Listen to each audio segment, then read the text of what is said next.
All right. Well, I know more people are going to come in, but it is 4:30, and one of my big norms for online learning is that we start and end on time. So, with it being 4:30, I'm going to welcome those of you who are currently here, and I will continue to welcome via the chat the folks who join us afterwards. So, welcome. This has been a long time coming. We've been waiting to update the fourth grade units for a long time, and we needed a couple of stars to align.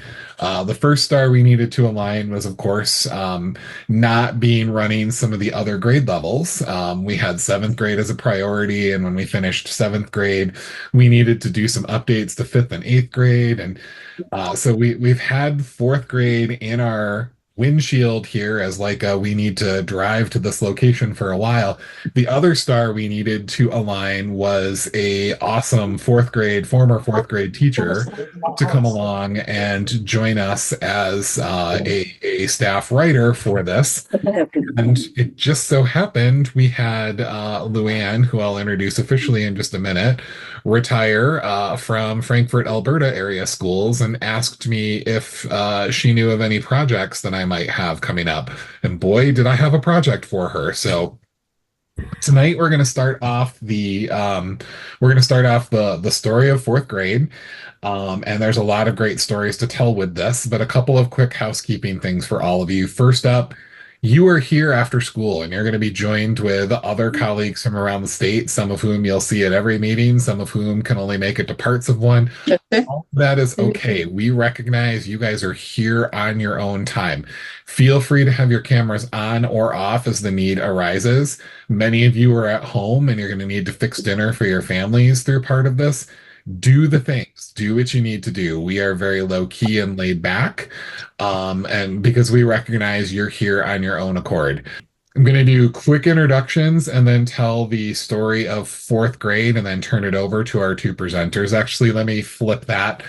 Fourth grade has typically been the dumping ground for content expectations, things that didn't fit in kindergarten, first or second grade, and things that didn't fit with our more streamlined approach for fifth grade on up. And so lots of different ways to slice the fourth grade pie.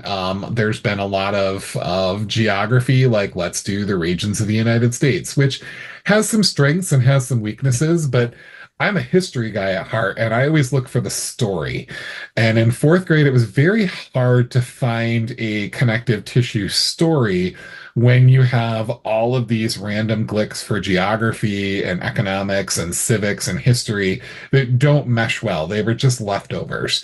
And we weren't able to fix that during the content expectation update process. And as one of the writers of the standards, I apologize to you for that because it makes fourth grade kind of a weird bucket. Like, how do we teach this class? Well, when I found these two awesome folks who were willing to revise our existing fourth grade, part of the reason why they are just ahead of the sheriff with the launch of the units is they found a really cool story, and we're going to delve into it tonight. But what you're going to see from their outline over the course of these four sessions is a fourth grade history focused sort of theme that will cover all of your glicks. It will cover your geography and your economics and your civics and your history. But instead of doing it through the geographic lens, which can sometimes lead to this disjointed, let's look at the Midwest, let's look at the Northeast, let's look at the Southwest, you're going to get all of that, but you're going to get it through the lens of history, which is really, really cool. So our presenters for this are two amazing individuals. We've got Carol Gershmel, who is the wife of Phil Gershmel, but Phil is a good friend of mine who is a renowned geographer. I didn't know that was a thing until I met Phil.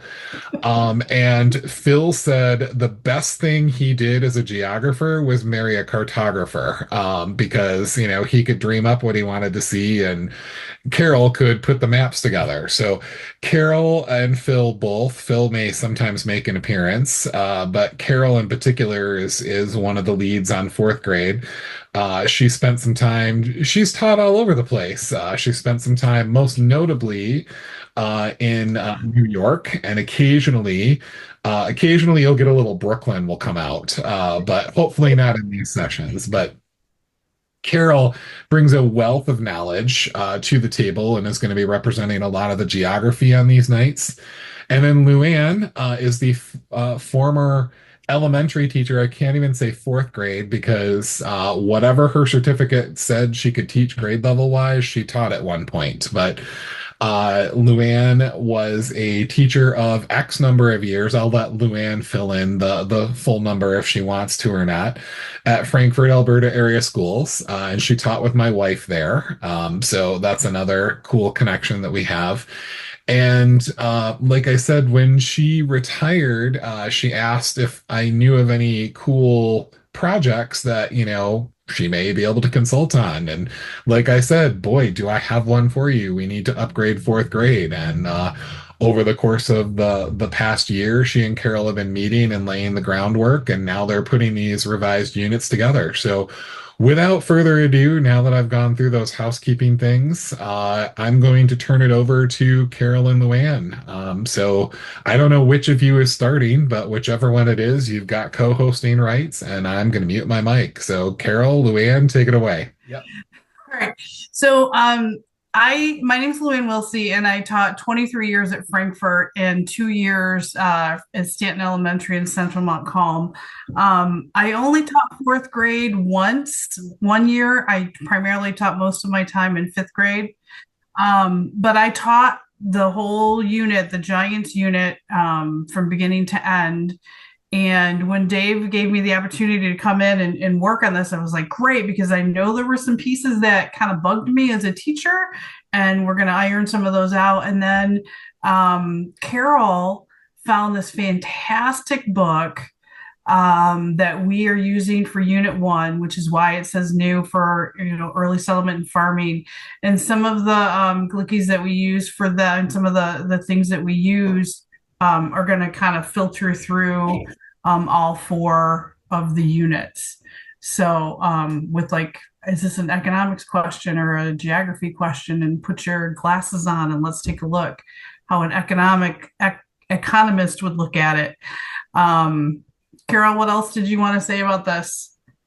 I'm just our units, yes, our units they have different names in the 2024 version. So we are doing as the content standards expectations as they suggest. And we're always going to be including the whole United States, but we're focusing on major economic activities in Michigan. So the early settlement and farming is tremendously important. And then we focus on lumbering, and then next on mining, and then next on the automobile industry as major economic activities. What's really, really new is we did in the older version of fourth grade, we did talk about lumbering and we did talk about mining, but we have a whole new approach in Unit 1 about farming. And I think we can go on. Okay. Okay, maybe I can talk about this. This is a really important primary document. I am so thankful to the University of Michigan and for making this available for download. This is a book written in 1876 by the son who was about 13 years old when he moved to Michigan Territory with his parents. And he gives us a story. I think the original book, when I downloaded this, was like 100 pages long. And we have tried to take out of there what really could bring our content expectations to life. He wrote a book and he got someone to help with illustrations. you would never guess that it's a wonderful book by the cover. It's called The Bark Covered House. But there's a lot more in it than a house. It's a family going through decision process about whether to come, whether they really wanted to come, leave New York and come to Michigan.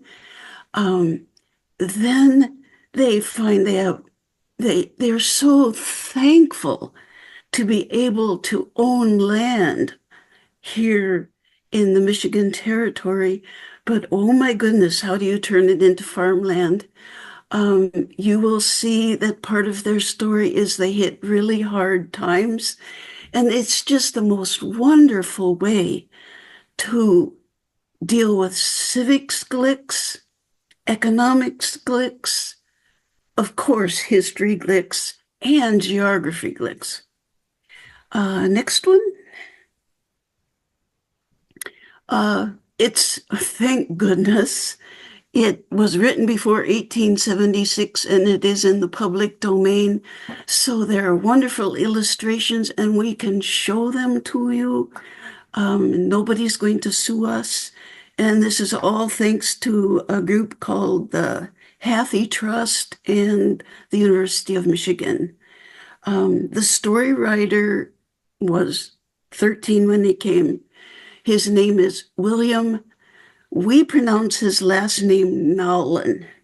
And you're going to see that we have a whole series of Nowlin stories. We broke the stories we thought were most important to tell up into 6 parts. And I think we can go to the next one. Okay.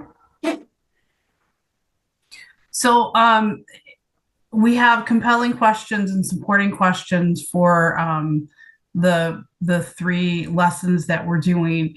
And if you've ever been to any of Dave's inquiry day by day, I know he's doing them again this year. The compelling question is the overarching question for the unit.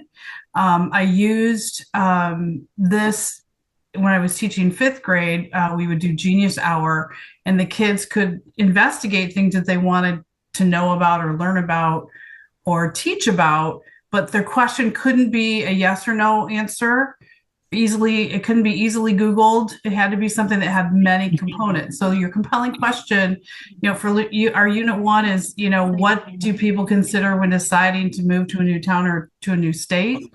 And then our supporting question is, what did this family consider when they were trying to decide whether to move? And Carol and I have gone back and forth because it's very interesting that it's written by William. He was older when he wrote about it, and when we think about these things about mom was sick, and well, why was she sick? Well, she was sick because she wasn't really sick. She just had a baby, and a young boy is not going to think about that or connect that. So those were things that were tough for them and part of the decision in moving. Lesson 2, how did people in the 1800s work so hard in their daily lives? What did they have to do that's different from what we do? Carol has some really great, she's going to show you then and now slides to get us going, and what was it like back then? And the supporting question, what did the Nowlins do to build a life in Michigan? And it's just, I love history stories. And this story just really hit. And then, like Carol had mentioned, this family goes through some really hard times. And what are some ways for a family to bring in more money when the times are hard? And so supporting question, what did this specific family do? To go get through the hard times. And it's just amazing some of the things that they came up with. And the author himself decided at one point that he was going to really help his family because he was so tired of a certain part of their family economics. So he took it upon himself to help take care of that. So we're going to talk about that later on. Carol, did you want to add anything to that? I feel like I'm talking 800 miles a minute. I think you got it. Okay. One of the first things we do, and it's something that I've had with Dave at various conferences that he's done for teachers, is a deciding activity, a decision activity. And I'm going to see if this is going to load. All right. All right. Did it work, Dave? Okay. And I remember doing this in a conference with Dave. He has one for fifth grade as well that's just phenomenal. And it's asking kids to make a decision. Where would you put a trading post? And we talk about two different pieces of information: geographic condition and the connection. And so the slideshow talks about what conditions and connections are, and we talk about these things in all of the units, and we talk about it with lumbering, we talk about it with mining and the automotive industry. Why was Detroit the hub of the manufacturing of automobiles? So we talk about that, and how did they get them, and the cars to different places. So we talk about this with the fifth graders. What is the place like, and how is it connected to other places? So we go through this, and this is our very first part of this lesson, is having kids thinking about, where would you put a trading post? And this is an actual place in history. It is, when you see it at the end, and if you've seen this before, please don't give it away. But, the kids are just so surprised. It is an actual place in the world. So we ask, how do people decide where to put a trading post or a fort or a town? And we give them this map, this very generic map that people, and telling them what people during this time did. They used small canoes and large ships with sails.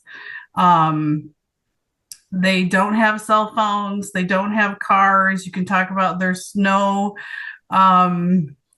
airplanes to get them from point A to point B. And so showing a type of ship that would have been at X or Y, which is our ocean ports, and where would you build your trading post? So there's the letters of the different spots to choose from, and the kids can choose, what do you think is best? There's a worksheet that the kids can say, oh, I think it should be F, or I think it should be C because it's right close to X. And they can explain it, have them explain why they chose. There's no wrong answer for where they want to put it, and they can change their mind. That's the big thing I tell the kids. You may change your mind. You might think it's F, but you might, after we add some more layers, you might change your mind, and that's okay. It is okay. We're not saying, oh my gosh, I can't believe you picked B. That was so dumb. We're not saying those things. And fourth graders, they'll do that to each other. So you can change your mind, and that is okay. So what else do you need to know besides where these different possible trading posts are? Some distance between C and D, is about 300 miles. So that we give us that note there. So it kind of gives us a little bit of perspective. So what do they need to know about conditions? What's it like? Connections. Can you travel easily from point A to point B, to port X or port Y? Have the kids talk about what they would want to know. For conditions, trees and animals, drinking water, super important. Does this town a connection? Does it link to other towns? Does the river connect them to other places? So then we give them different, have them continue talking about, what does the place need to have, or what are some things you want to consider? What's the climate like? Do friendly people live at this place already? That's an interesting question. And that is actually talked about in the Nowland story. It's one of the things, oh my gosh, we don't know if we want to go there. Types of animals, is there water? And then the connections, does a river flow? Are there roads? How far away are things? How long does travel take? How long does it take to get to the port, one of the ports? So, talking to kids, having them work through it. And then we give them some, talking about how people are going to buy things at your trading post, and then they're going to take them to port, or you're getting things from the port for your trading post. And so we're talking about X and Y. We have to always keep those in mind. And then we talk about the fur trade, how animal fur was really valuable. You know, people in other countries wanted our furs from here, or from this place. Sorry, I gave it away. Um, and remember, reminding the kids this is before, your nylon and your thinsulate, and all those things. So we ask them if they want, where do they want to build their trading post? If they had originally said C because it's close to Port X, they might say, oh, well, maybe I want to do A, and it's okay. They can choose to change their mind. Then when we put rivers in, that might change their mind again, because every single one of these places are close to a river. So that makes them not too bad. They're not. So if the kid picks C, they're like, oh, well, maybe C is not too bad after all, and might change back to C. So why are rivers important? We talk about that. How do people use them? And so we show, how people traveled on rivers back in the 1800s to transport furs, and how that's a connection. So do you want more information? Have you changed your mind? And so you just keep taking the kids through the process of how are you going to choose. And it's all the things that settlers heading out west had to think about before they were trying to find the spot where they actually settled. So then we ask them if they want to change their mind, and they can change their mind. But then we talk about farming. So the areas in green are areas of good farming. So now we have farming and the fur trade and the rivers. We've given them so many more pieces of information, so they can maybe change their mind. We talk about, you need to be able to eat. It's kind of important. And Carol it has some really good slides about farming in some of the later parts of the lesson. Farming was super important back in the 1800s. And so is farming more important than the fur trade? That's a great question to ask kids. It'll be interesting to hear what they say when they do that. So do you know where you want to put your trading post? So we hunted the animals. People stopped buying the furs from the animals, but they still wanted the grain and other farm products. So maybe the green parts, that the kid who picked C, maybe still might be thinking, hey, that was not a bad choice. So having good farmland might be an important condition. What places are likely to become large cities?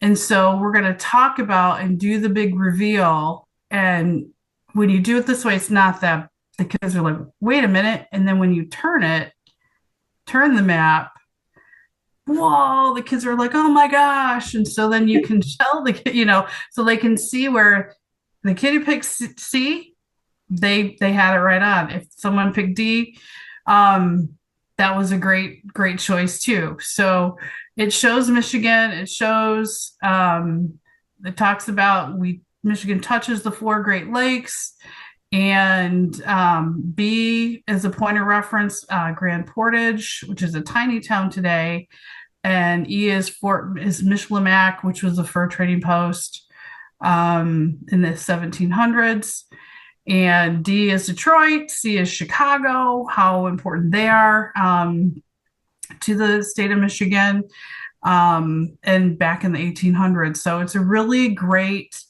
activity to start with. I love using this one. And actually, sorry, Dave, I used this one in 5th grade too, because it's such a good one, because I knew that the kids weren't getting this one. So I taught it too. So, you can use it for different grade levels, I think, not just 4th. So talking about conditions and connections, we talk about those things throughout all the units. And then there's where would you want to build it? Which condition is especially important? Which connection do you think is most important? And then you can have the kids do this on scrap paper, you can print this out, and have them answer the question based on the activity. So I really like this activity. It's a lot of fun. Then there's another activity review about what is a condition versus what is a connection, and have the kids either do this on paper, or you can just do it all together. And then the answers are there on the next slide. So, yeah, and that's Phil and Carol's beautiful presentation. Let me get us back to where we were. And while Carol's loading that, I'll point out I dropped in the chat, there's a full portal. We've got a location simulation for every grade from third through eighth grade. And Phil and I, a couple of summers ago, put together a full portal of them, many of which include an online game version of it that your kids can follow along and go. And it actually saves where as long as they don't close out of the window, it actually saves what they chose the previous time. So it'll flash up on the screen. Last time you chose site B. I got to learn some exciting new skills as a JavaScript programmer to make that magic happen. So it's absolutely lovely. And with that, I'll turn it back over to Carol because I see her PowerPoint up on the screen. Before we take you into the story of an individual family, we wanted to do just a little bit of background, contrasting then and now. Because our whole unit emphasizes early settlement and farming, you're going to see those things in the then and now. The first thing that I use is a timeline, and our timeline, we're trying to use a vertical timeline where at the bottom is the past, then, and at the top is now. It's kind of like in my laundry basket where the stuff I put in longest time ago is at the bottom of the basket, and at the top is more recent. We're contrasting 1820 with 2020, which is close to now. This is 200 years difference. And one thing that I'd like to focus on, because of our compelling question and our focus of the family, is to ask, in what year, which of these 2 years, 2020 or 1820, were most of the people who were working? In what year were most people employed in farming? And what would you guys say? Is that easy? Mhm. Well, we'll check. It turns out that in 1820, more than 71% of all workers in the United States, that's 70% of all moms and dads who are working, were employed as farmers. And today, only 1% are employed as farmers. That's a huge difference. Hence, that's why we thought a story about a family that came here to Michigan to farm would be useful. Images might help make that contrast too between then and now. This is a drawing in our primary document. This is the first home, the first farmland of the family who moved to Michigan in the 1830s. And it probably would be useful to compare it with a farm right now. And that's on the next slide. And I know the house is kind of small in the modern farm that you see there, but it's like, how does this house compare with the house that you saw from the 1830s or the crop field? And we can put those two things side by side, 2020 with 1830, and just get the students to talk a little bit Are how are the house how's the house different in each one? Does each farm have a barn?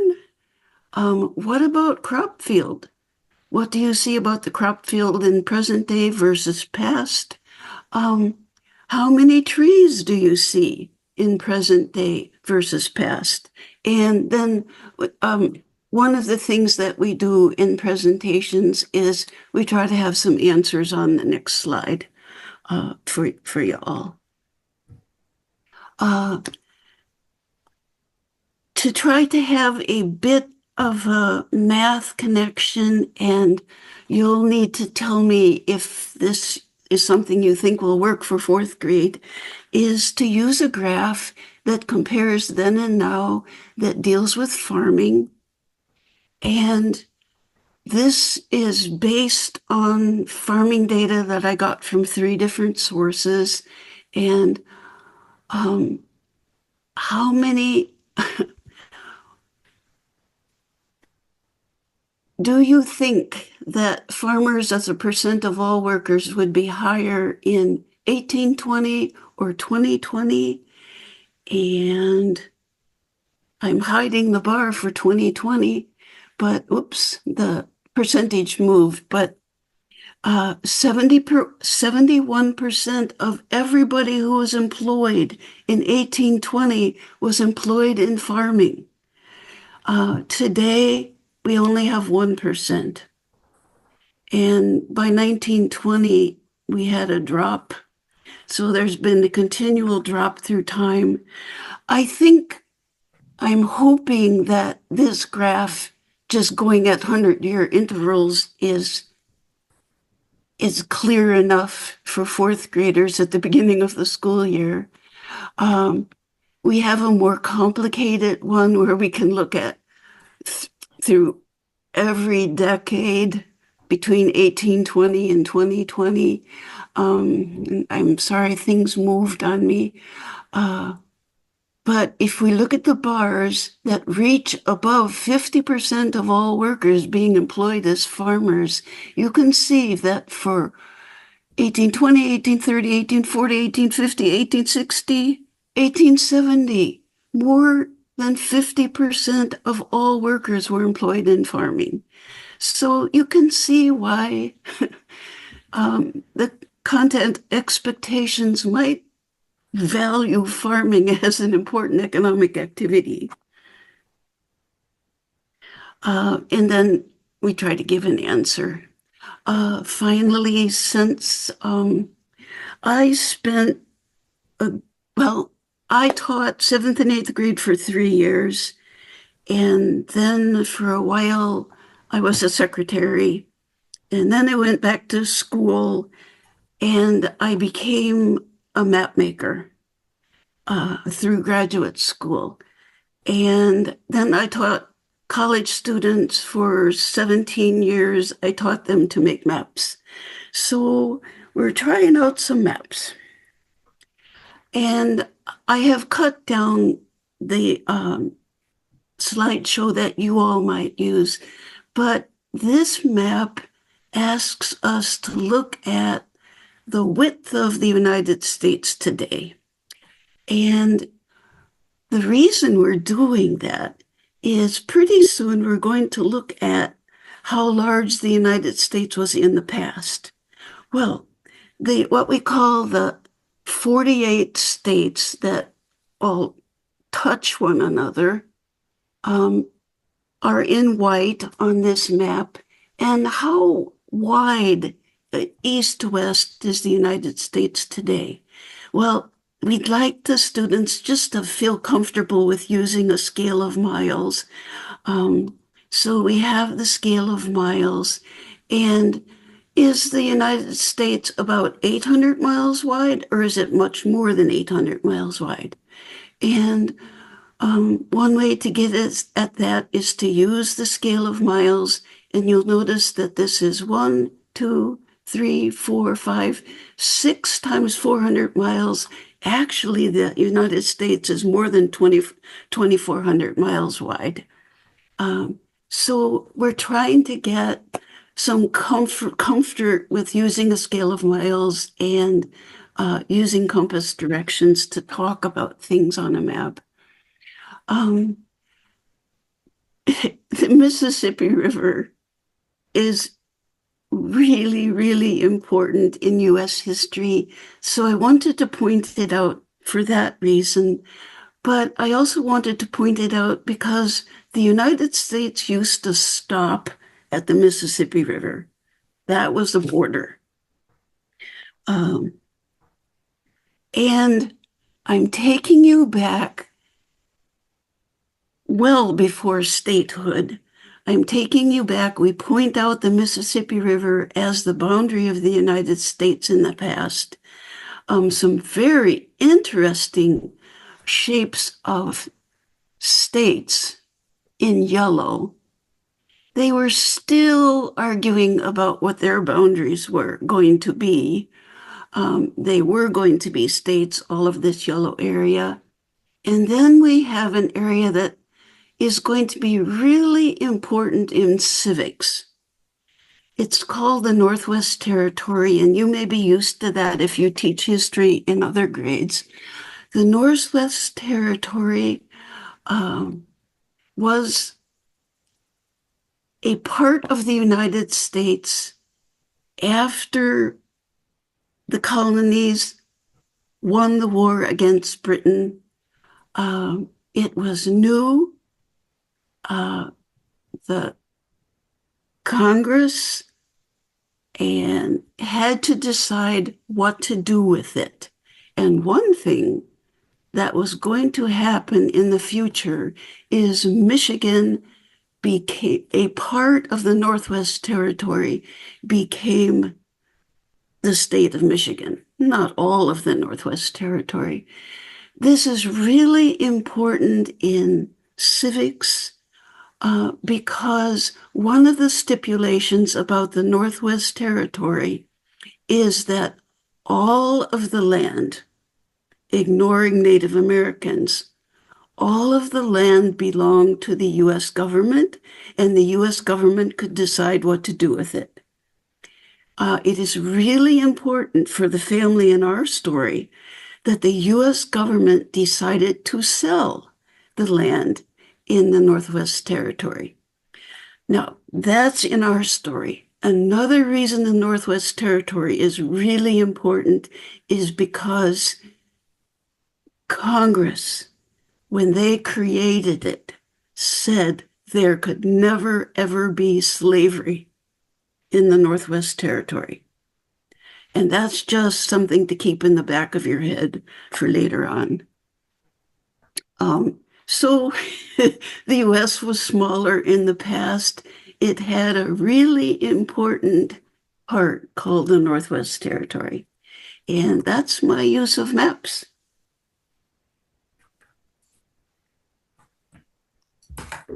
Can I give this back to? Okay. All And right. then we're gonna do, let me get it open here. Lesson one, the Nellen story one. Yeah. Okay. Oh wait, I think I had that on here, didn't I? I did. Okay. I know where I'm at here. Sorry. Sorry for the, okay. Share that. Okay, so can you see Nolan's story one? Family decides to move. I can't. Absolutely. You're Yeah. good. Okay. Okay.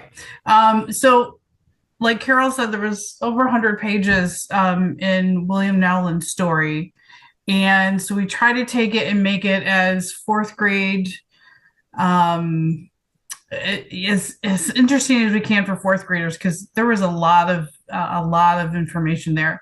And so we talked about how they started in New York, how it was hilly, it was really hard for him to farm, lots of hills, some forests. He only had 25 acres. Oops, sorry. Let's try this one. There you go. There we go. He only had 25 acres And so this is, mom cooking over a fire in the fireplace. He had 25 acres. He wanted to go to Michigan. The dad wanted to go to Michigan. In the 1830s, very few Americans lived in this part, as Carol was talking about with the maps. And so this is showing where he would move from and move to. If the dad, he was the one who wanted to move. Mom didn't want to move. Mom had just had a baby.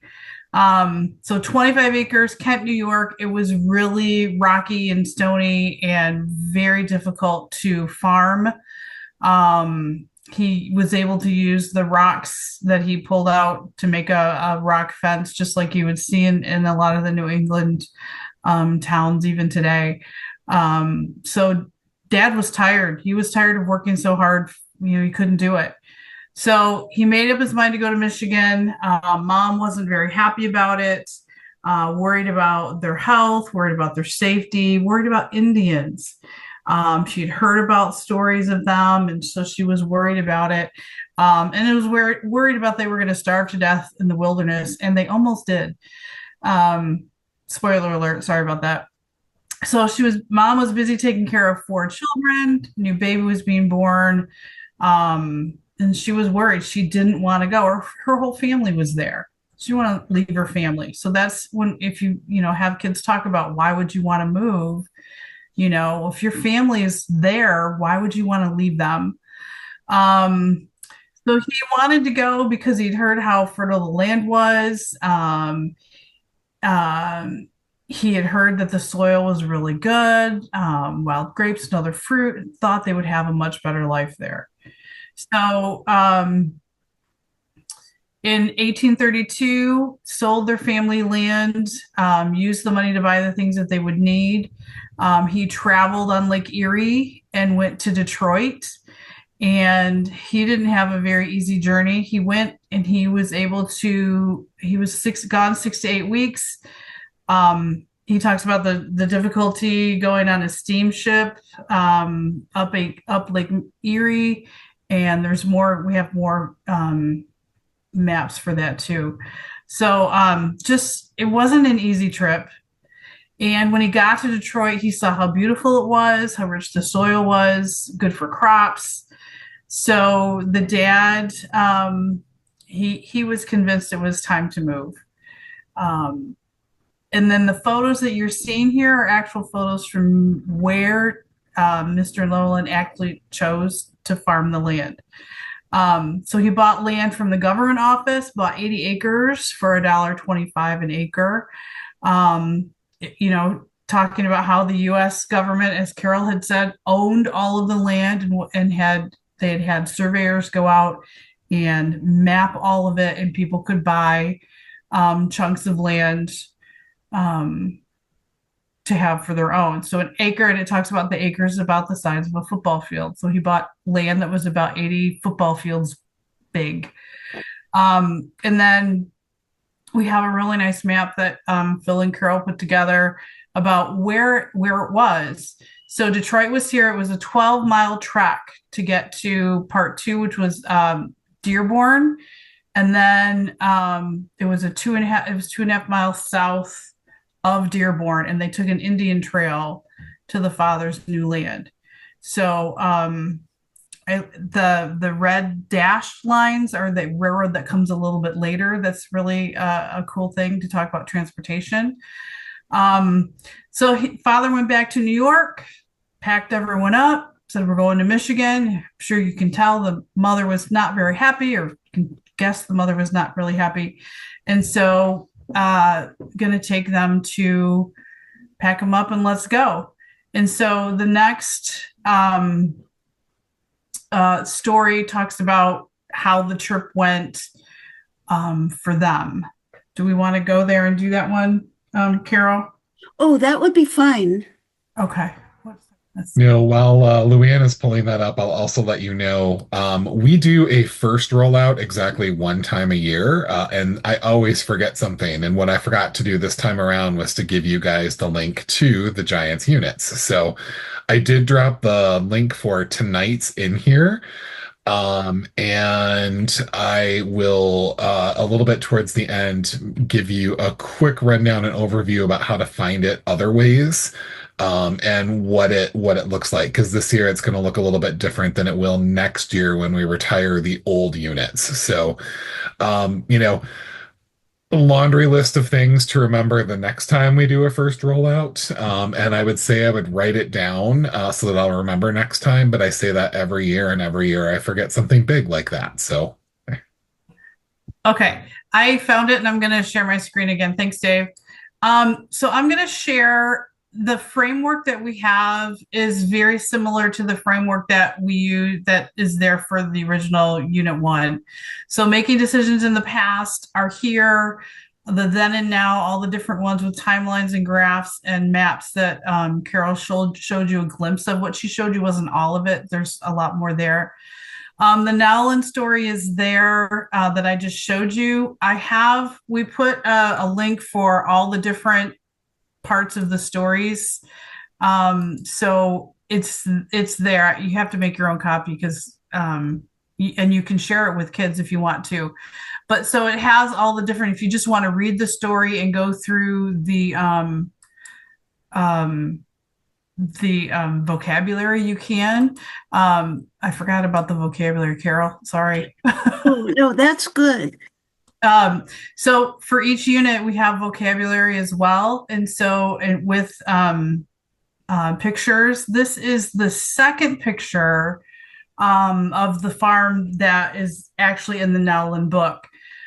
So he ended up building more and clearing more land, and we talk about that to grow crops.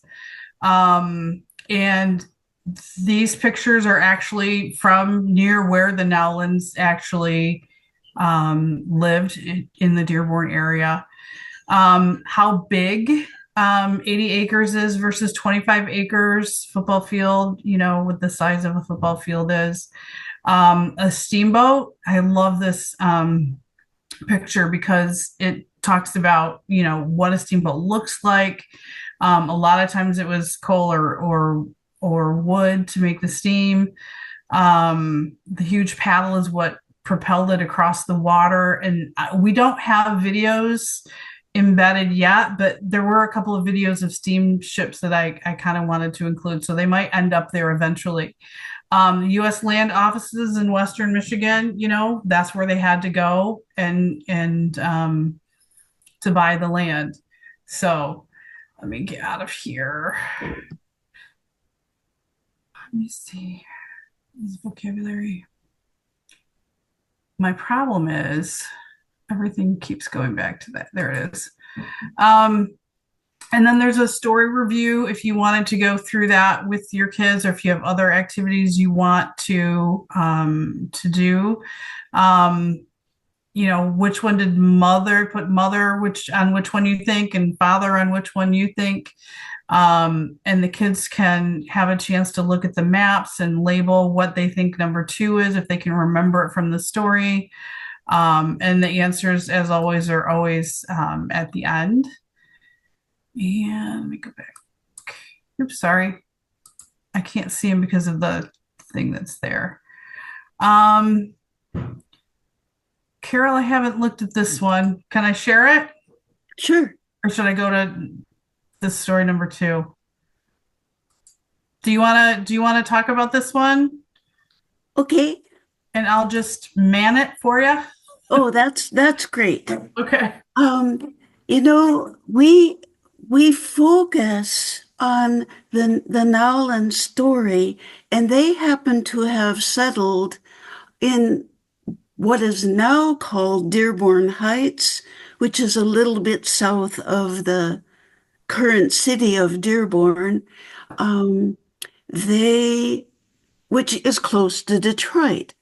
But what I wanted to talk about early on is that settlers gradually made their way far beyond Detroit into going farther west into Michigan, going farther north into Michigan. And we wanted to show you that progression or that spread. And it is quite amazing how population grew in Michigan between 1820 and 1840. I looked up the census history. Uh, there were very few people living in Michigan in 1820. Um, by 1840, we had more than 200,000 people living in Michigan, and they had to come from somewhere. Um, and they didn't all stay at that time in Detroit. So we'll look at next how the population spread. And can I interject here? I was thinking of Yeah. this when we show this one, it might not be a bad idea to add the showing how many people were farmers. And if you look at how, by 1870, that number, the farmers number had really dropped. So how are all these people feeding themselves? Which is a question. Sorry. Yeah, Go ahead. but remembering that that whole time shown on the graph, from 1820 to 1870, more than half the population was farmers for that entire time. Mhm. Okay, um, we have some ones and twos and threes and fours and fives and sixes on here. And the meaning of the ones is the places in the vicinity of a one got settled earliest. And it so happens that the one that I have circled with the brown circle on this one is Detroit, the Detroit area. Um, it took a while for settlement to get all the way over to number 6, which I have circled. That happens to be Muskegon. Um, and we wanted this is kind of a teaser, like, well, I wonder how people got to those places, or why did they go to some places early and other places later? So we'll look at the next one. So again, when you see a one, this was settled earliest. And this is all based on data that I found in a wonderful history book, where two historians looked back into the establishment of post offices, because what they figured was if the US government put in a post office, that means at that time there were enough people to make it worthwhile to put in a post office. Um, so all of the ones on the map show the earliest post office, and we're just pointing to where they are. And want to go on to the next one? Yep. There's Detroit. And the reason I point out Detroit is the family story, the Nowland family story, happens in the vicinity of that post office in Detroit. But we're going to try to use coloring to show how population spread, and that will be on the next one. We have colored ones. Oh, I guess we missed one. We've colored ones to show you where the earliest post offices, the earliest settlements were. Next one.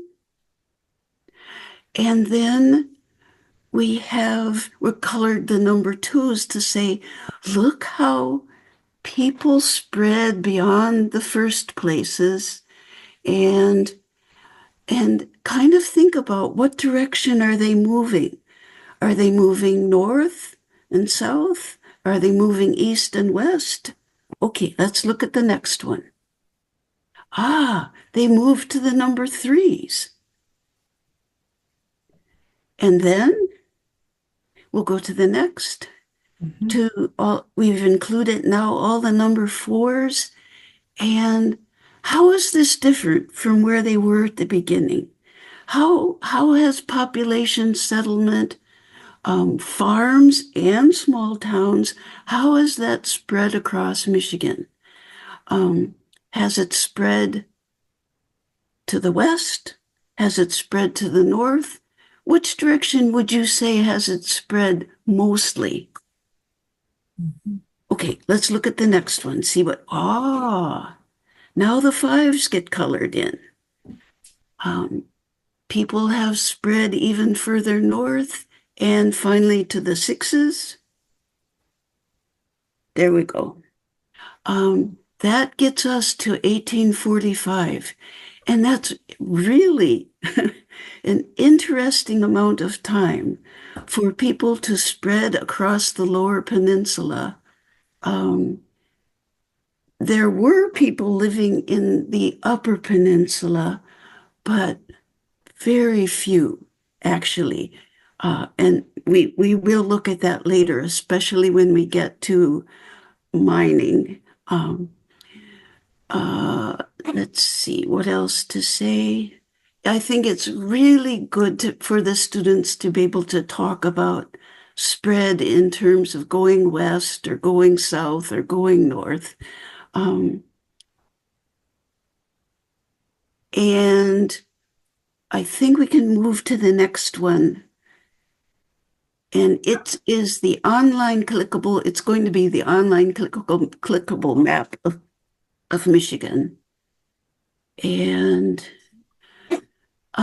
I don't know if if it's possible for you to let me know, but I'm really wondering if folks who are listening have used the online clickable map of Michigan. Oh, good, good, good.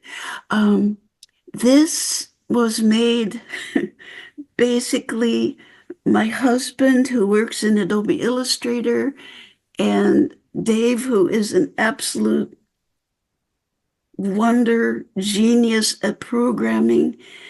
They have made possible the clickables, and we're going to use them. And it is going to be so interesting to see this early spread through 1845. It's going to be really interesting to turn on the layer about where is corn grown in Michigan? Where are there, where were there, still are lots of nut trees? What happened with treaties in relationship to this time? What is population density today? Do we have a lot of people living in these places today? And those are all layers that we can turn on. So we're really looking forward to adding this spread of population as an activity. But you have to give us we just created this 2 days ago, so we have to give Dave a little bit of time to add this to the clickable map, but we will. And Carol was burning the midnight oil, let me tell you, trying to get all this stuff ready for us. Yeah. So, All right. So, gang, we're going to go on break. It is 5:29, and by the time I shut up, it'll be 5:30. So we will come back at 5:40 and conclude tonight's programming with the back half of this. So go take a bio break, stretch, do what you need to do, and we'll see you back here in 10 minutes. yeah. Well, on that happy note, it is Carry on. 5:30, so I'm gonna welcome everybody back from break. If you are still landing in your chairs after wherever it was that you went for said break, that's totally fine. But gonna welcome you guys back and do a little bit of backtracking real quick. One thing that I wanted to share with you, and I'm going to share my screen very quickly here. One of the things that I wanted to share with you is where you can actually find these units when you're not here with us, when Good we're not idea. when we're not in the Zoom room right here. So I'm going to share my screen, and you're going to see a bunch of things for just a moment. And then, oh, it's asking me for new permissions it's never asked me for before. There we go. Okay, hopefully you can see this iceberg graphic that I was mocking up for a friend during the break here and my thousands of tabs. But Giants lives on the statewide social studies. Giants lives on the statewide social studies website, which looks like this right here. Mhm. And this website is www.misocialstudies.org. And it is a website that launched the same year we got new social studies standards. We convinced the Department of Ed that the standards shouldn't just live on the Department of Ed's website because the Department of Ed's website was terrible at the time. And you have to love statewide bureaucracy because the Department of Education is the only governmental entity that I have ever come across that could both simultaneously say, we recognize our website is terrible. So we're going to design a new one and then build a new website that is somehow even worse than the one that it replaced. And that's what's happening. And we sort of knew that. So Carol mentioned I do all the programming for some of the clickable maps, and I'm the maintainer, the primary maintainer of this website as well. But it is a collaboration between the Department of Ed, the ISDs, and the content organizations. And all the statewide projects are going to start to live here. So on this main page, if you click on curriculum resources and inquiries, it'll take you down to the bottom. You'll see Giants. You'll see MC3 with Oakland Schools. You'll see some of the other free curriculum projects that are available out there. Mathing Our World is one that Dr. Gershwell and I did a couple of years ago that's really cool that brings geography and math together. Worth exploring. All those things are free. But we're here to talk about Giants, so I'm going to click on the Giants tab here and you'll see this wonderful, these are all the folks prior to Luann joining who worked on the Giants project over time. We'll need to recreate that photo or like Photoshop Luann into it because she's No new. need. No, you don't And need you'll to do that. see we've got kindergarten through second grade as kind of a beta. This looks a little bit different. This looks a little bit different than the other grade levels, but starting with third, if you hover your mouse over third grade, you can see all the different units that are here. Same deal for fourth grade. If I click on the pacing view, this is paced for the old units. We're still updating that. But if I hover my mouse over fourth grade again and choose unit one, we'll retitle it later once things are settled. You will see the old units. So Jen was part of our rollouts the first time around. It was the year before COVID hit. And Jen was one of like three individuals in the room at the time. And so those units still exist. They're going to find their way into the new units in some way, shape, or form. So next year, this stuff will disappear and you will just see the revised units. And you can click on lesson one, two, or three. Eventually, these will look a little bit. Oh, I didn't layer this well, did I? Eventually, these will look more like some of the other grade levels where we're going to replace those graphics with like, here's what this lesson is about. But for right now, as Carol and Luann mentioned, they're 1 hour ahead of the sheriff at the moment with you guys. So the new units will appear at these rollouts each time around, and there still may be a little bit of tweaking that goes on, but the good news is they're all Google Docs. And since they are Google Docs, every time you log into this particular Google Doc, unless you make a copy of it and save it to your own hard drive, which you're also welcome to do, just know that if you do that, you won't have constant access to all the new updated stuff. So Carol is way better at indicating something is new than Phil and I were with third grade, fifth grade, seventh grade, and eighth grade. So fourth and sixth grade, Carol is really good at, hey, look at this. We did this. This was last updated on the 18th, which is today. So you'll always be able to sort of tell where these things exist. And because it's a Google Doc, all you have to do is point and click, and it will launch the thing that you need. And so with that, I know Carol and Luann are going to talk a little bit about when I see lessons, sometimes I think, oh, that's what I'm going to do today.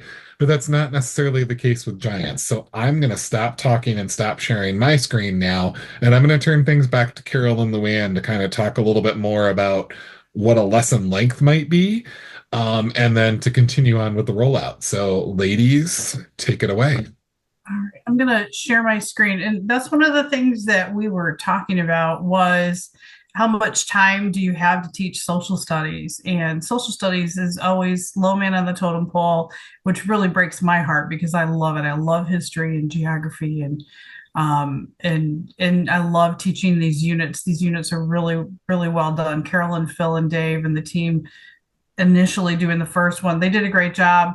I'm trying to help out. So we kept some things like the very first lesson that, or the first thing I showed you was, how to make a decision about where you would put a trading post. That is from the old one. I'm going to share my screen again. And we kept the social sciences presentation. And if you've ever used the Giants, you know that some things repeat sometimes, which is great because it's a good review, but you might not have time. So basically, yeah, go through and click on the ones and go through them all and see which ones are good. And if you have time for it, great, do it. But we all know when it comes to school in our classroom, and you never know what's going to come up. The surprise assembly. Oh, we're going to have an assembly now. It's like, yeah, some notice would have been nice. So instead of doing one of these or doing two or three, you're only getting a chance to do one. So we kept the social sciences presentation. I wanted them to do because I really loved it. And getting kids to think about, when you make a decision, there's far more to it than just let's do it.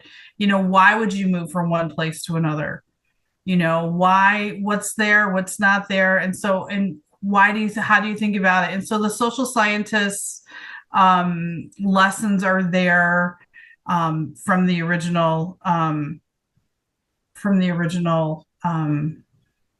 unit. Okay. So yeah. So, looking at things as a historian, a geographer, an I can't say that word, economists, political scientists, what are the different questions each one has? And for me as a teacher, I would have the kids have these. And then as we go along, especially when we're talking about lumbering and we're talking about farming, asking them a question, is this a geography question or a history question? Does this have to do with the economy and money? Show me the money. Or does this have to do with politics and civics? So I loved this and I used it all throughout the year. So what do historians ask? What happened and when, who was there, why did it come about? You can talk about current history and what's going on. Like locally in Frankfurt, we had the Iron Man. Why did we have that? How did it change our town for that weekend or for the week leading up to it? Our town, Frankfurt's tiny. And it was insane. I avoided downtown like the plague because I knew there was going to be no place to park, no place to eat. The roads were going to be closed here and there. So you can, if you have local things going on, obviously, what's going on, past and present. If you have a historical society in your county or in your town or a museum, doing a field trip there. I know it's not easy to do, but geography, what is this place like? What's there? Talking about conditions. Always ask about water. How are the people? What are the people like there? So I really like these, and I'm just going to fly through them. Economist. I had it right the first time. Economists. What do they produce? Carol and I had a long talk about really anything that goes on. You can just ask the question, show me the money. Where's the money? Why is this happening? Who's going to benefit from it? Who's making the money from it? And that spans just about everything. I know most of you guys obviously know that. If I can add, this is why we like the Nowlin story. Mm-hmm. Because this family actually produces stuff. Mhm. to sell. And it economics is really important in the story. And it's really hard for fourth graders to understand economics, in the broad sense, the way we kind of think about it. But when it comes down to, what's your favorite cereal? And did you get to have that cereal this week? Why not? Because it wasn't on sale. So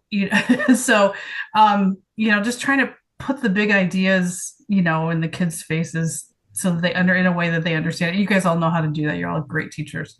um, you know Show me the money, who's doing what. And then the government follows it a little bit. What is the government? How are we in relation to other nations? What are the roles of the citizens in America? And obviously you'll touch on that in November. And one of the things that I hope we can add throughout all the units, and it's the one piece that I didn't hit as well as I would have liked, is the difference between local government um, and state government and federal government. And because with the Nowlin story, it's the federal government that allowed them to buy the land, his dad to buy the land that he did. But it was some of the local government and the local stuff. They did the plank road, but then everyone else did a plank road to connect to the other plank roads. So that was a local issue as opposed to, a national one. So I love the glasses. There are activities to do with the kids. And let me see if I can find them. What do you think? So you can review them. I think this is just the one sheet. That's the review. So you can decide what does a historian do, and so you have 4 choices, and they have to pick 2 for historian and geographer, and then again for economist and political scientist. So a little activity if you get a chance to get to it. And then, well, and here's the answers. I think maybe we should add the answers to the activity. So maybe that's something that we can do, that we can fine tune. Because I remember thinking, well, I have to go to a different spot to get the answer. So I don't know. We can talk about that. We're not finished with as we've talked about with all of Unit 1. There's a few more things that we want to add at the end about different activities to do.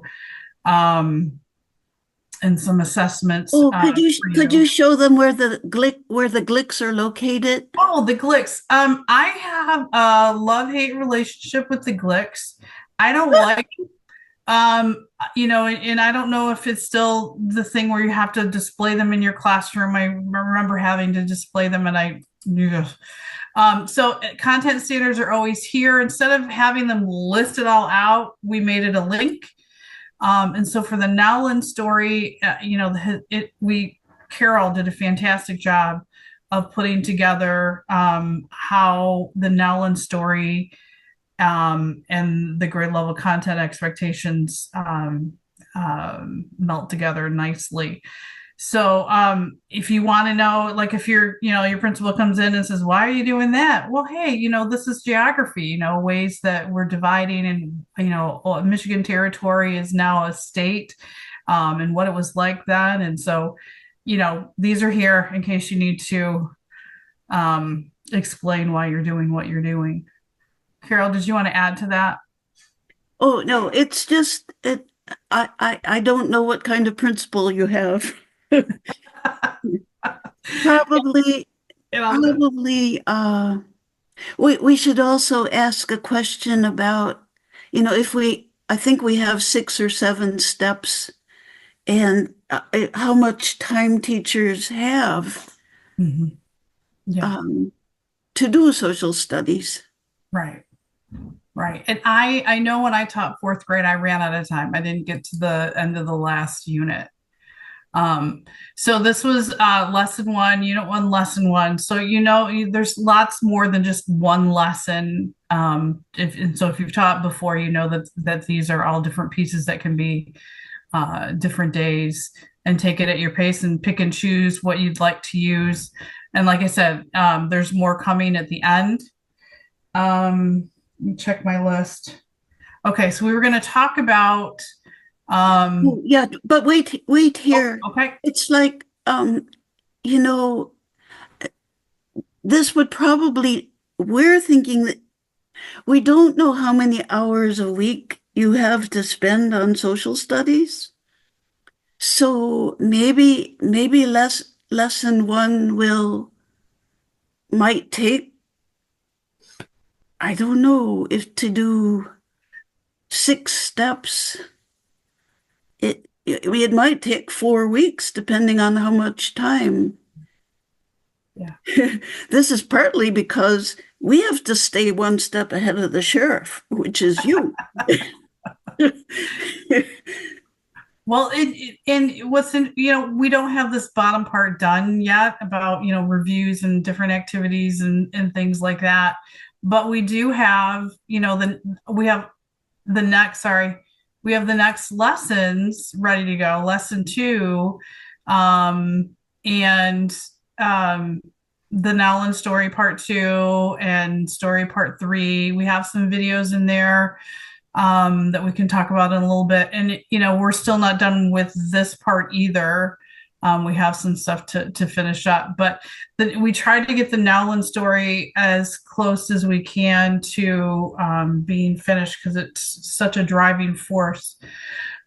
So we didn't add. So this is from, we kept compelling and supporting questions, the presentation from the original unit. It was really, really good. Um, so, especially if you're someone who hasn't done Genius Hour, you might want to do Genius Hour. I found that the kids like to do a lot of social studies topics. They wanted to know,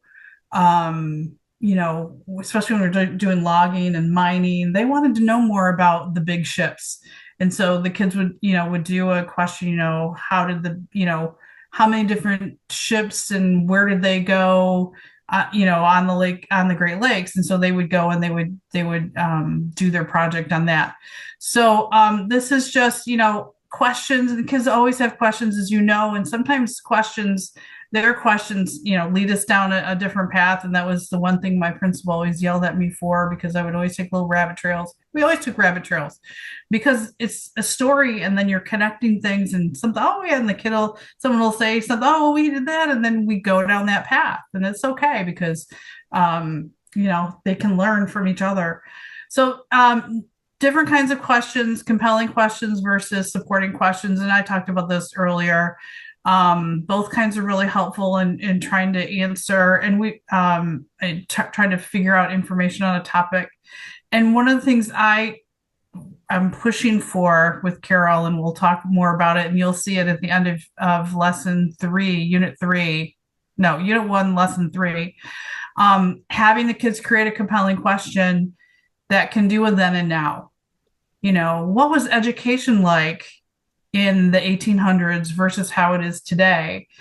Or having them do transportation or picking something. But they have to do a compelling question. They can't just say, did they have schools in the 1800s? Well, hello. Yeah, we know that.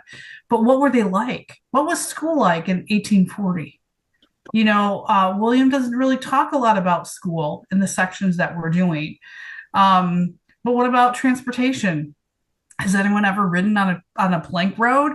The difference between having a car to get from point A to point B versus an ox and cart. So having the kids do compelling questions, it has things that are debated. There's more than one answer. There's more pieces to the puzzle. You can't just answer it with yes or no, and you can't just Google it, and say, hey, Google, what was school like in the 1800s? They'll show you pictures and they'll talk about it, but there's so much more to it. How many schools were there? How close were they to, how I know my mother-in-law had to walk to the local school right down the road, and they would run between the telephone lines, the power lines. They run one section, walk one section, run one section just to get there. So it was not that far, but that's how they chunked it up to get to school on time. Compelling questions, people are curious about them. They keep trying to answer them. My very first year doing Genius Hour, and I know this is not Genius Hour, it's social studies, but I had kids wanting to know about making a hoverboard and how they would do that. And we connected with experts to try and figure it out. Um, Things that people think are important. So then it has an activity about which of these four questions do you think is a compelling question? And then it gives you the answer. And then why would they, you could have a discussion about why those would be more compelling than the supporting questions. And then supporting questions have more specific answers to them, more a specific fact, description, definition, and all that. And so then these two choices are more specific. You can Google what time of the year is warmest in Michigan or which Great Lake is the largest. But we use supporting questions with compelling questions to help us see the big picture. So these lessons are here. And so let me see. So there's a couple of different choices there. So you can keep going, and there's activities for the kids to do with them and deciding, looking at a supporting question, what do you think the big compelling question would be? So they have to sit and try and figure out what's the question. So there's some really cool activities, and sometimes I had time to do them and sometimes I didn't. So Carol, is it okay if I go down to Nowlin's story number 2? That's great. Okay.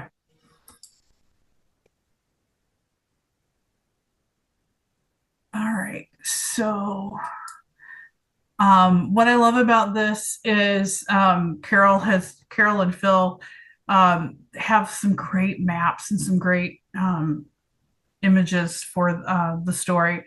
So in 1834, the family left their home. They traveled by a team in a wagon to Utica, New York.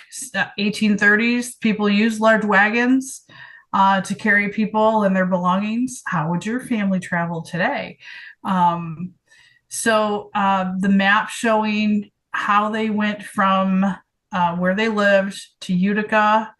Maps, choosing, is it more than 50 miles, more than 100 miles, making kids use the key and the scale. So they went from their home to Utica. Why would they go to Utica? What's important about Utica? And then from there, you can talk about, well, the Utica is where they got on the Erie Canal. And so the next slide, so it shows, this is a drawing, obviously, of how they transported things down the Erie Canal. And it was an important waterway, an important way for people to travel themselves or to get goods from point A to point B. So they traveled on a small boat down the Erie Canal. They ended up at Lake Erie and to take a steamship to Detroit. I love the map to show how long it was. And it was a horrible journey. The steamship was called the Michigan. It was new. It had only been used one other trip.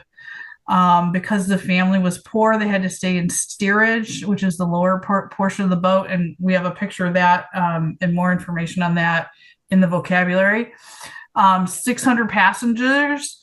It was terrible. It was a tempest. They thought they were going to die.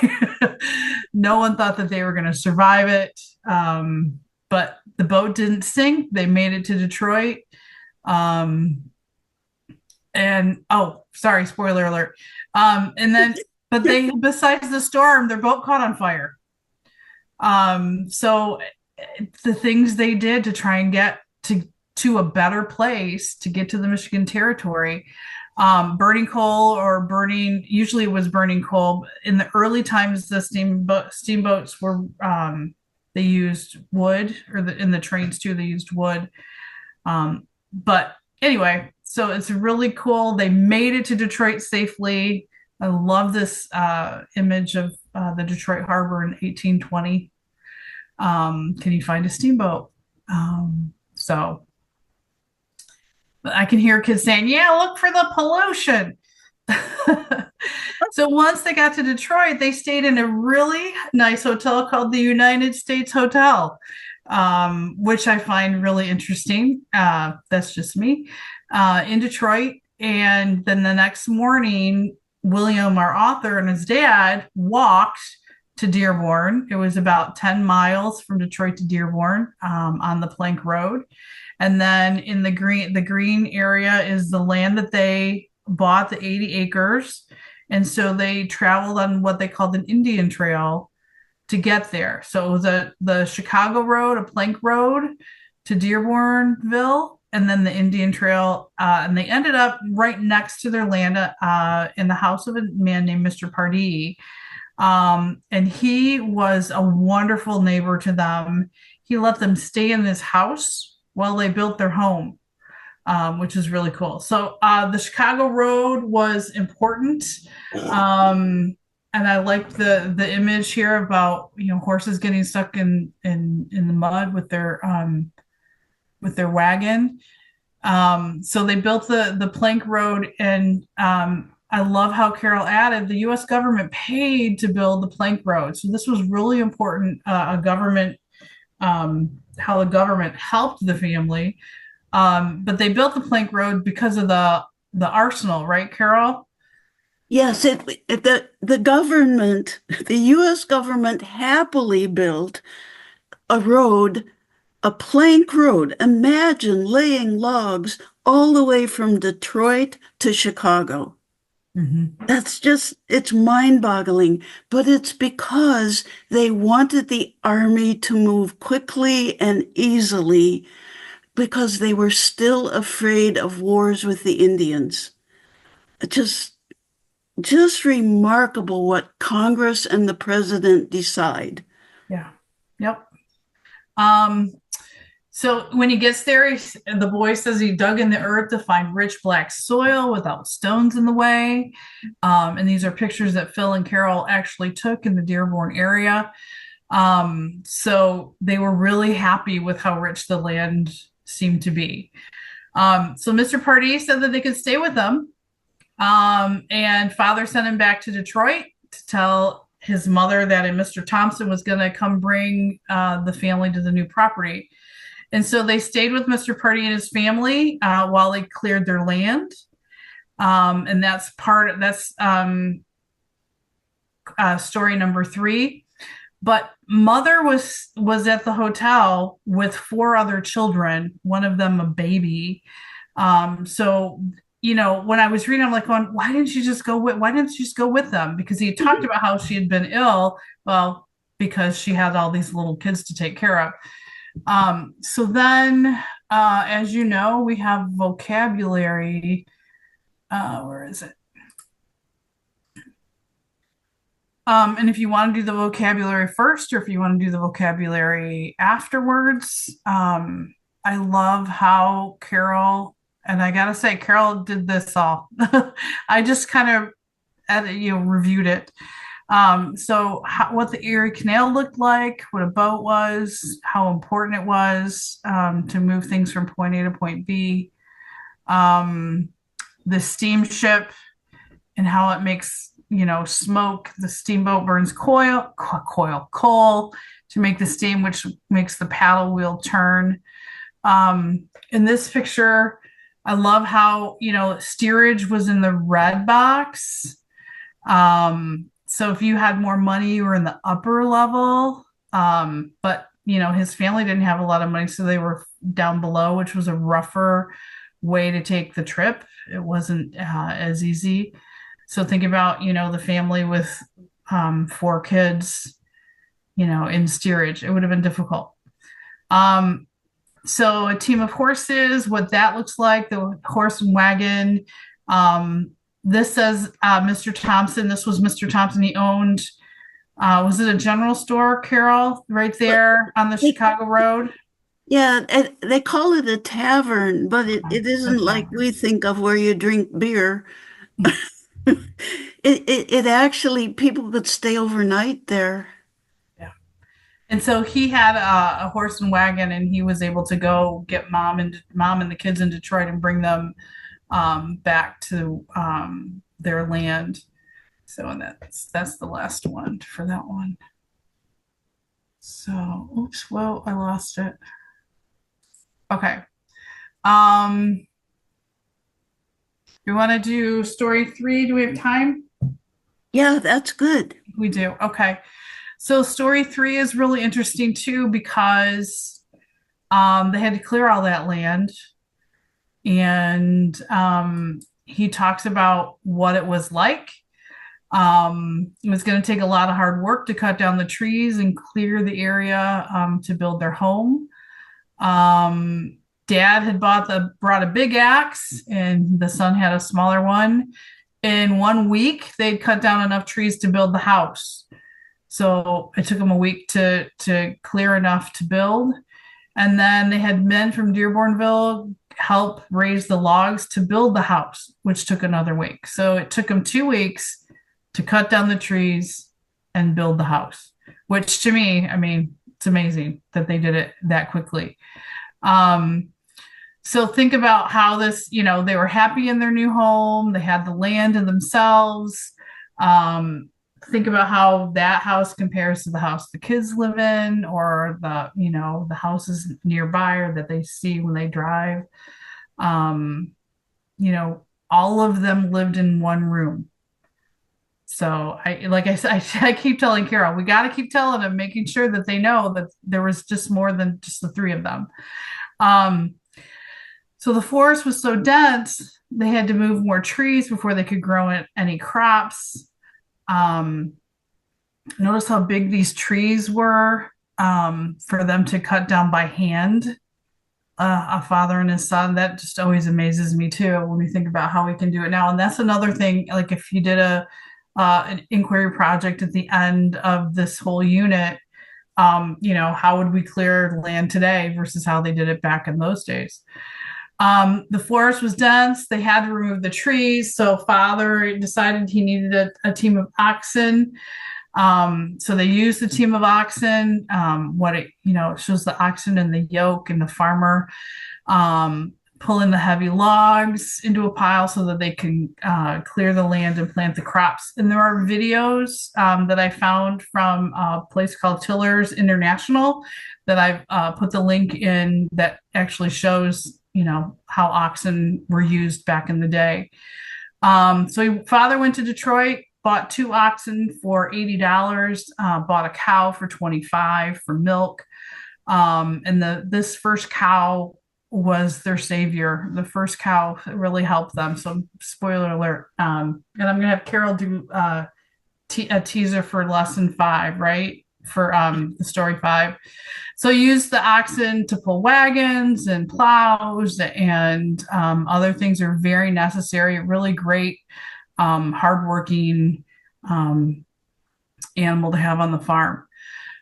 So one of the things he did is Mr. Pardee didn't have any oxen, so father sold him half of the oxen. So they shared the oxen every 2 weeks. So Mr. Pardee had them half the time, and then dad and the son had them for part of the time. And they were the first oxen in that part of Dearborn. So that's a cool story. And I know I keep saying it, but this was a real person, this was a real family, and it just amazes me that we have all this information about them. The problem is in 1834, they couldn't their crops didn't grow very well because it was too shady. So the father and the son cleared 2 more acres and moved hundreds of logs and set them on fire to get them out of the way. So there's so many more stumps. And these are pictures actually from the story. So we had a bigger clearing. It was difficult to plant the crops because of the tree roots. So they had to use their axes to chop into the ground to drop the corn seeds. So Carol always thought that was just an amazing piece that you didn't plant crops like we would normally do. You had to use your axe to do it. So they cleared some more so that they could actually see their neighbors nearby. But then father wasn't happy with just his acres, 80 acres. So he bought more. He bought 80 more and he put them in his mom's name. They bought them from the U.S. government. And here's the actual plat map that shows Mr. Pardee's land and the 2 Nowlin pieces to make a square. So I love those original sources. Dad bought the first 80 acres, and his deed was signed by President Andrew Jackson. But mom's deed, when it came, was signed by Martin Van Buren. And so we showed an example of what the deed looks like. And this one is signed by James K. Polk. So they continued to sell it, sell the land as people were willing to buy it. There weren't We weren't the only people who came to the East. Mother's sister and her entire family decided to come to Michigan, and bought land around them. And that shows it also on the plat map. Um, so then this is Carol's that she showed before about how people moved to the different places. The post offices sprung up because of the amount of people that were there. And so that's that one. Okay. Carol, should I go to story? Okay, here's the two. Oh yeah, Um, I never realized how important oxen were. yeah, I'm so glad that you found this. yeah. So, yeah, how we work with oxen is 3 minutes long. The one that says peaceful work, that's 8 minutes long. It's always important to know how long a video is before you show it. Um, and those are things that you could also, use when you have a sub. So we want to do, so we're going to skip 4. It's not totally done, but 5 is ready. So Carol, do you want to, I'll just project it, and do you want to go Okay, ahead and, I, we wanted to tell you story 5 because this is real life. This is what happened to the family, and you'll see if you look at the compelling and supporting questions, we are now talking about hard times. And oxen are going to come up in this story in a way you would not imagine, I suppose. Um, but what did it mean about 200 years ago to have hard times?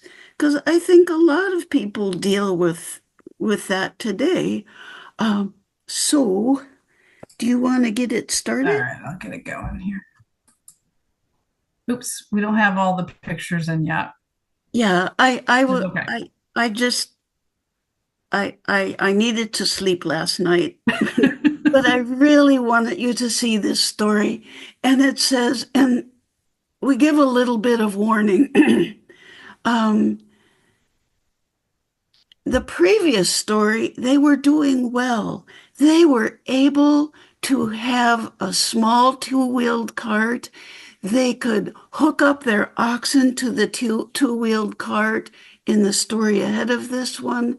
They could carry watermelons. They could carry corn. They could sell things in Detroit. And that's by traveling on the plank road, which made it sort of easy to get to Detroit if you had oxen. Can you imagine not having oxen and trying to carry watermelons to Detroit to sell? Oh dear. So we get now to story 5. And the forewarning is our time began to be difficult. Our neighbor had bought the half share of our oxen. That was Mr. Pardee, but he could not afford to care for them. And it was coming to cold times where you have to try to figure out how to feed the oxen in the winter. The problem is that we didn't. Sorry. We didn't have the money to buy the oxen back, and they really didn't have the money to take care of them in the wintertime either. Next one. Okay. We needed money to buy back the oxen. They also needed money to feed the oxen. So father decided to take out a loan, a mortgage.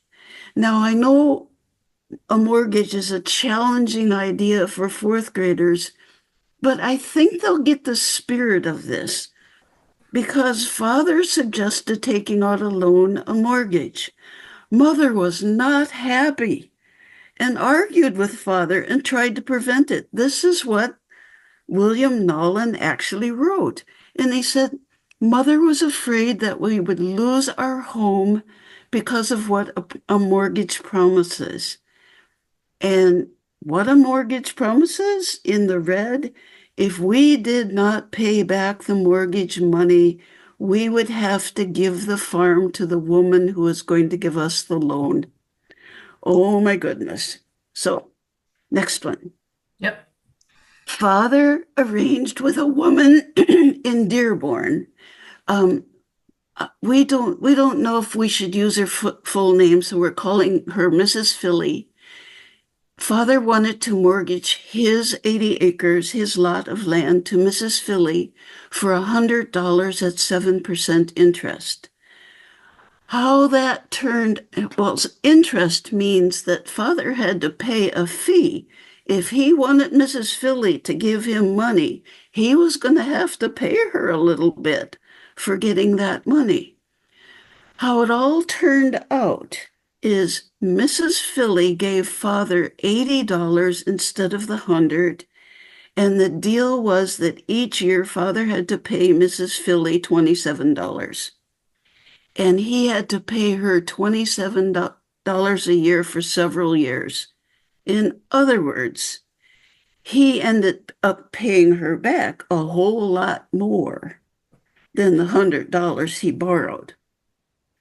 If father failed to pay her every year, if he failed to pay her the $27, Mrs. Philly, if she were really tough, could take his land. This is why mother was so against the idea. Don't you just get the tension between mom and dad? Next one. Father used the money that he got from Mrs. Philly. He bought the oxen back for $40, and he also bought another cow. This was using up most of the money. But then bad things happened.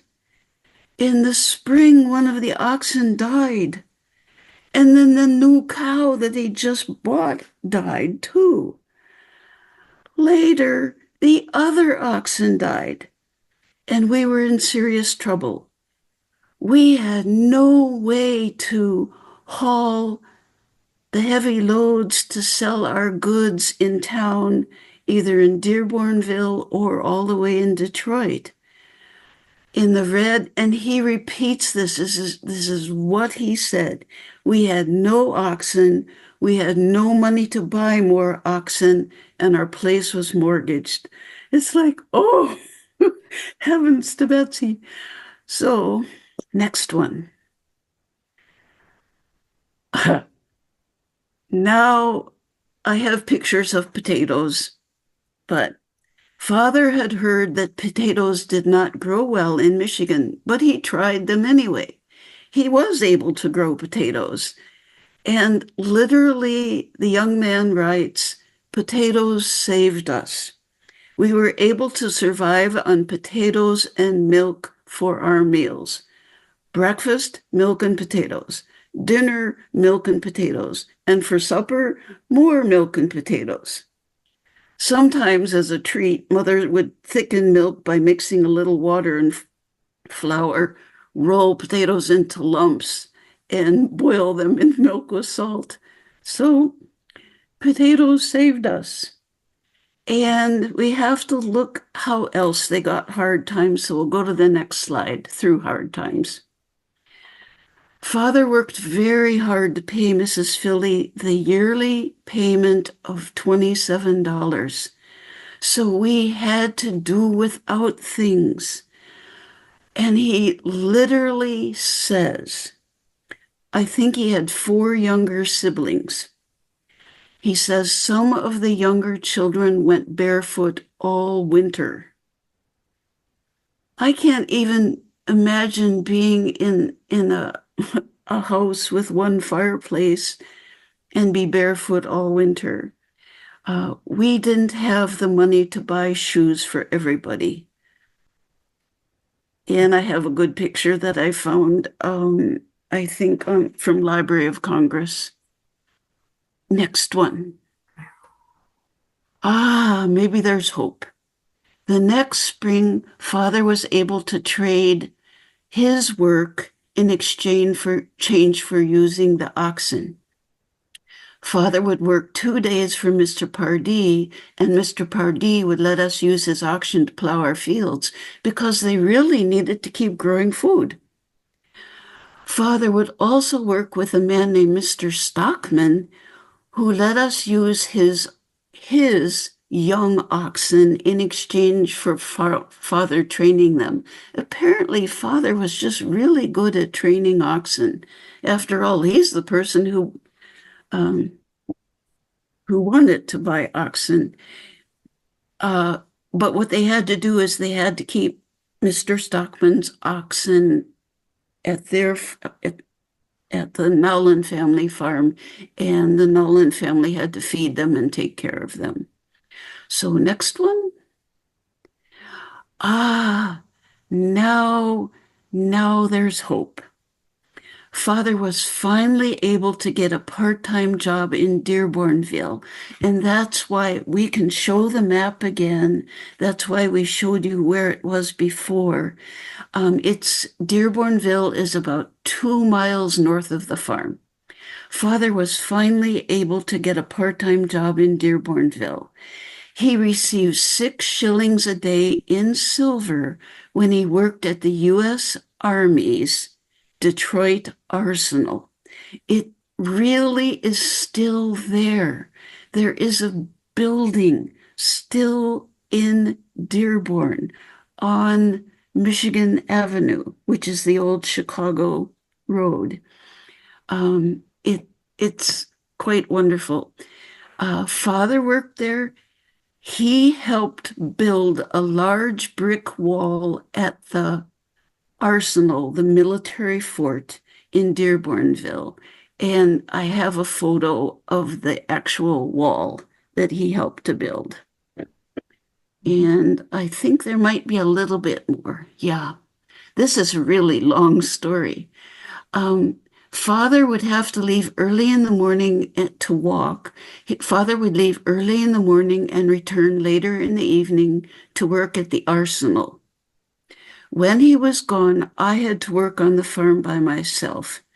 During harvest time, Father would cut the grass himself. Why was he cutting grass? That's partly how he was able to feed the cow that provided the milk that they had to have to eat every day. That was how he could feed the oxen. With Father's money, we were able to buy more cows, and Mother raised every calf. Things began to look up. And this is going to lead us to story number 6. Although I haven't pulled that together. I mean, um, Luann can show you the link. You can see all the story before we chop it up like this to tell it in chunks. We call these chunks.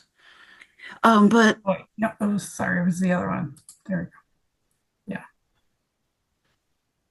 go. yeah, Luann has more stories about training oxen. Yeah, there was a video about trading oxen, which was amazing. Your vocabulary, is this the one that has the pictures? Yeah, I thought so. I struggled with finding a visual of a mortgage, and this may not work yet. But I found the library, oh, I'm sorry, the New York Public Library put up examples of people getting mortgages in the 1800s. And there was a woman named Mary, and she lived in an apartment in Manhattan, and she borrowed $3,000. That was the loan. And her mortgage deal was if she didn't pay back that $3,000, she would have to give up her apartment. The bank would then own her apartment. So that's why a mortgage could be scary. Just to let you know, she had to pay interest, and in the hot pink, what is up in the top in the hot pink, yeah, and underlined there, she had to pay uh, payments that totaled $280 each year as interest for being able to borrow the $3,000. Uh, so this may be too hard for fourth graders, so we'll keep working on it. Next one is potatoes. I don't think children, we had a farm in Wisconsin and we had kids living on the farm and they just love to dig up potatoes. It's exciting. It's like finding a treasure. But this is potatoes. They grow underground. Yep. Yep. Sorry.